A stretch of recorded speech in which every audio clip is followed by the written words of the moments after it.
diyaaradan daroonka ahi waxay cusbitaallo ku yaalla Sierra Leone u sidaa dawooyinka gargaarka degdega ah. Waa daawooyin lagu badbaadin karo nolosha dadka ku nool meelaha go'doonsan. Daroonkan waxaa ku raran dawooyinka foosha iyo ka hortagga dhiigbaxa ee oxytocin. waxaa diyaaradahan laga maamulaa xarunta galbeedka Afrika oo dhowaan laga furay Najala. Diyaaradaha waxaa la hagi karaa ilaa 40 kiiloomitir, waxaana daawooyin lagu gaadhsiin karaa meelaha go'doonsan, halkaasoo ay dhimashada hooyooyinku marayso heerka dunida ugu sarreeya.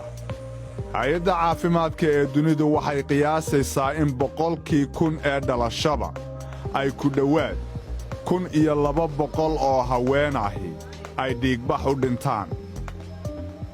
Cisbitaallada Sierra Leone inta badan ma laha koronto la isku halayn karo, taasina waxay adkaysaa qaboojinta daawooyinka. Laakiin diyaaradahan aan duuliyaha lahayni waxay leeyihiin adeegyo badan. teknolojiyadda diyaaradaha aan duuliyaha lahayn waa fikrad wanaagsan. waxaanu malaynayaa inay gacan ka geysan karaan waxu gargaarka degdeg ah, isla markaana caawin karaan kalkaalisooyinka bukaanka. inta badan waxay ka walacsan yihiin imaatinka isbitaalka maxaa yeelay ma jiraan dawooyin, ma jiro qalabka gargaarka degdega ah. laakiin tan waxaanu malaynayaa inaan ku dhiirigelin karno inay isbitaalka yimaadaan. waxaanu malaynayaa in teknolojiyadda loo yaqaano drone technology oo ay gacan